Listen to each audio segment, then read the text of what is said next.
Happy Monday, everybody, and welcome back to Bariatric Mindset. I am Kristen Lloyd, and I am here to talk to you today about life after weight loss surgery, life after bariatric surgery. And the common question that I am typically asked is what to expect. And there's so many answers for this. And so I want to share kind of all of my insider secrets regarding what to expect after weight loss surgery and a lot of the things that I see that happen on various message boards and questions that people have and struggles that people have, even in the pre-op phase, that are good indicators of life after weight loss surgery. So I know I have a couple things off the top of my head. I don't know how many exactly, but I wanted to share this video because I think it's so important for people, whether they're in the pre-op phase or the post-op phase, to look at where this may land in your own life. So a lot of times, and this was also what I really believed prior to surgery, was that once the weight came off, that everything would be fixed. Life would be awesome. I would be able to do whatever, whenever. And it was something that I think I didn't take it for granted, but I thought that I would. Like, oh man, life's going to be so easy. Because for me, I looked at the weight as the big thing that really held me back. And so once the weight came off, nothing else really changed because the rest of me had kind of stayed the same. And so I've heard the phrase completely changed yet still the same. So I think for those individuals who think that, like, oh, my life is going to be completely different and this is going to change and this is going to change, I really beg you to take a really good look at what you expect to change other than your body, because one of the things that I recognized in myself, and I see this in some of my clients, like before surgery, well, it's going to be so much easier to exercise because I won't have this much weight on and it'll be easier. And so I'll be totally motivated to go to the gym, and I won't be in pain, so it'll be easier. And after surgery, that thought process is true. However, getting yourself there and making the commitment to get up every day, and get to the gym or make your workouts, make sure that you get them done, that's a whole other story. So a lot of times, if you have that thought in your head, like, it's okay for me to be lazy now, and I'm using that word, but I'm not calling people lazy. I'm just saying, like, oh, because that's how I thought of myself, which was, okay, it's okay for me to like chill now, but after surgery, psh, I got it. It's in the bag. It didn't happen. Like, I had to make it happen. I had to consciously take the steps to make it happen. So I think that if you are one of those people that's like, "Oh, if this, then that," I think you need to take a good look at what's stopping you from doing it now, uh, and and then what's going to make a difference via your commitment later. Because the truth is that, and I think a mentor of mine told me this, how you do one thing is how you do everything. So if you are doing one thing, which leads me into the second point, but how you do one thing is how you do everything, is really pertinent. Because if you have the expectation that, oh, it's going to be easy, and you're not willing to do anything about it, or you haven't committed yet to do anything about it, then not much is going to change. So that leads me to like the second bit, which is eating behaviors. So for everybody, pre-op diets are different. So I had a pre-op diet that was less than 40 grams of carbs a day and approximately 1,000 calories.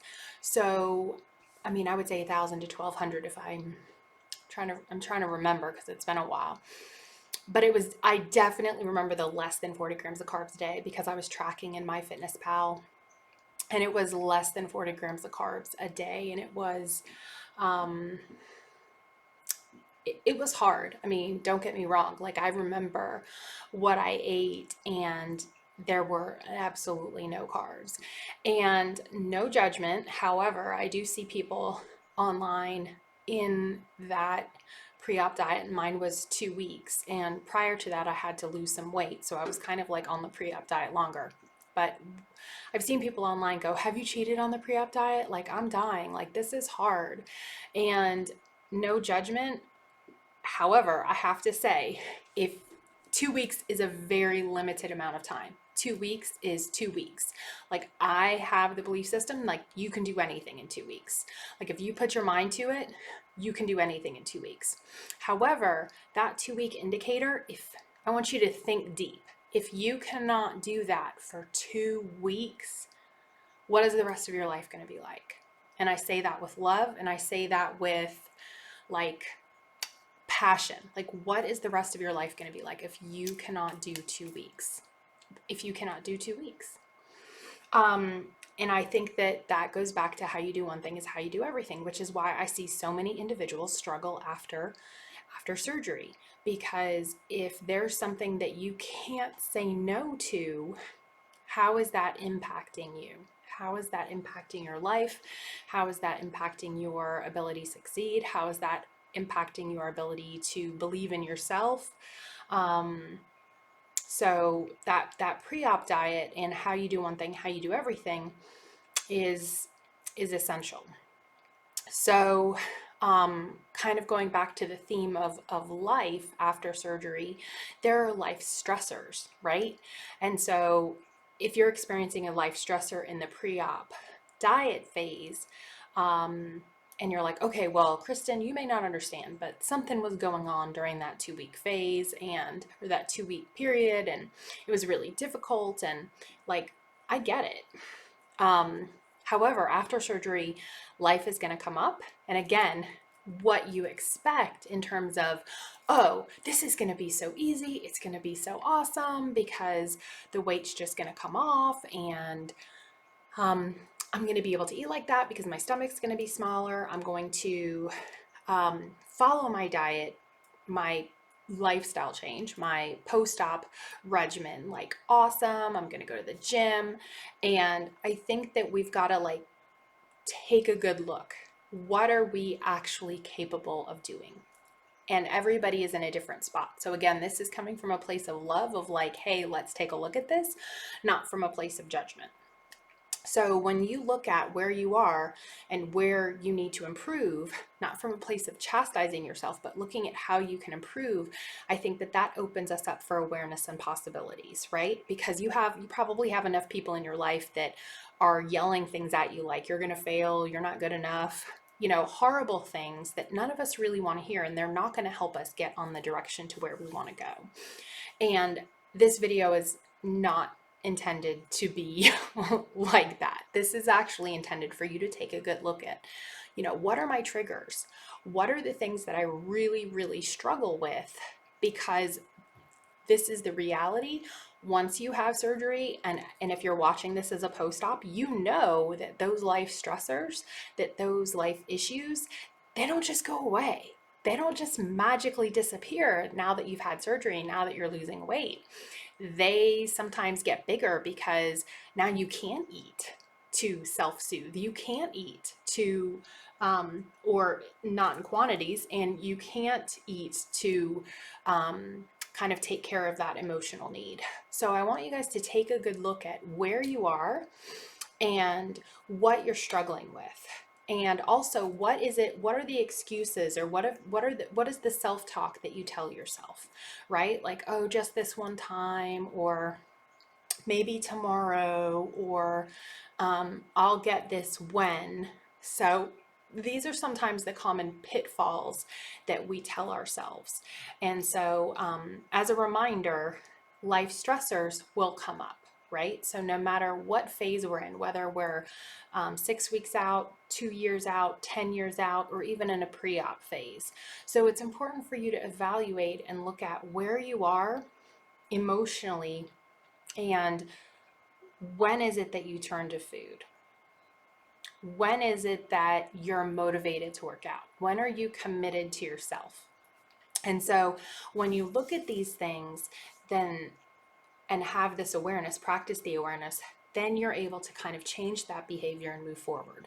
Now, I will also say, wherever you are, if you think that you're having issues emotionally more often than not, it might be time for you to see a local therapist and get kind of to the core of the issues. Because if you have something that keeps coming up, keeps coming up, keeps coming up, you may need to speak with somebody one on one in terms of helping you address that situation, right? So if you have a situation where you're constantly having issues with a family member and you guys are like butting heads, or if you have a boss or a coworker who is a trigger for you, then that's something that you'll want to address. Because in all honesty, although the support groups are awesome, they really don't have the capability to give the individual support that is needed.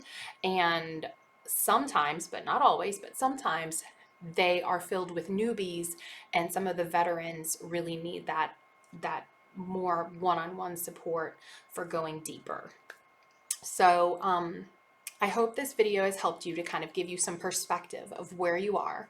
And also remember, how you do one thing is how you do everything. So I want you guys to take a look at where you are in this life and see what is it that you're doing that may be holding you back. How can you practice the awareness in your life with food, with exercise, with all of these lifestyle changes that you've committed to following surgery?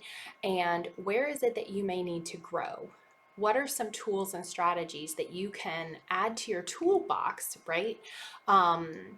That may help you. And you may go, well, what do you mean tools and strategies? So there may be tools and strategies where you may need to implement an evening routine or a morning routine, or some kind of preventative strategies to put in place every time you go over to a family member's house, or every time you know you're going to have a meeting. There may be some other self-soothing techniques that you need to implement or have in your back pocket, so that when you are triggered, that you kind of shift and not turn to food. So thank you guys for watching today, and remember to check in with yourself and see where you are. For additional support, hop on over to the Facebook group, Bariatric Mindset Mavens, and also be sure to subscribe and click the like button if this resonated with you. I hope that you have a great week, and I will see you next Monday. Bye.